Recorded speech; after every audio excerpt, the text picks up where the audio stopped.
છે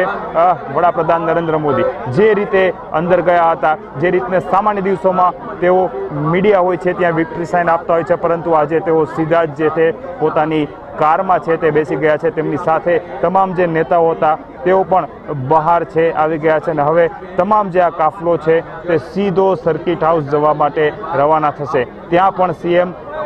અને તમામ બીજા એજન્સીઓના અલગ અલગ અધિકારીઓ છે તેમની સાથે મહત્વની બેઠક છે તે યોજાય તેવી શક્યતા છે। અહીંથી આ તમામ કાફલો છે તે રવાના થઈ રહ્યો છે અને જે રીતે મુખ્યપ્રધાન સાહેબ દ્રશ્યોમાં જો તેમની જ કારમાં તેમની સાથે છે તે બેઠા છે ને તમામ જે માહિતીઓ છે ગઈકાલથી લઈ અને અત્યાર સુધીનો જે ઘટનાક્રમ અને તમામ મહત્વની જે કામગીરી અને મુદ્દાઓ છે તેને લઈને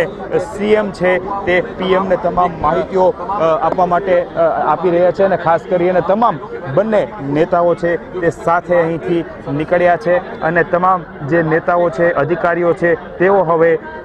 જે સર્કિટ હાઉસ ખાતે પહોંચશે અને ત્યાં જે છે એક મહત્વની બેઠકનું આયોજન પણ કરવામાં આવી રહ્યું છે। આ સીધા દ્રશ્યો સિવિલ હોસ્પિટલમાં તમામ જે ઇજાગ્રસ્ત દર્દીઓ હતા જે સારવાર લઈ રહ્યા હતા તેમની મુલાકાત કરી હતી, પરિવારજનો છે તેમની સાથે પણ મુલાકાત કરી હતી અને તબીબો છે તેમને પણ તમામ કામગીરીની માહિતી મેળવી હતી અને હવે અહીંથી વડાપ્રધાન છે તે રવાના થયા છે। સિવિલ હોસ્પિટલના કેમ્પસમાંથી તેમનો કાફલો છે સર્કિટ હાઉસ તરફ છે તે જઈ રહ્યો છે અને થોડી વારમાં તેઓ સર્કિટ હાઉસ ખાતે પહોંચશે અને મેં જેમ જણાવ્યું કે તેઓ જે છે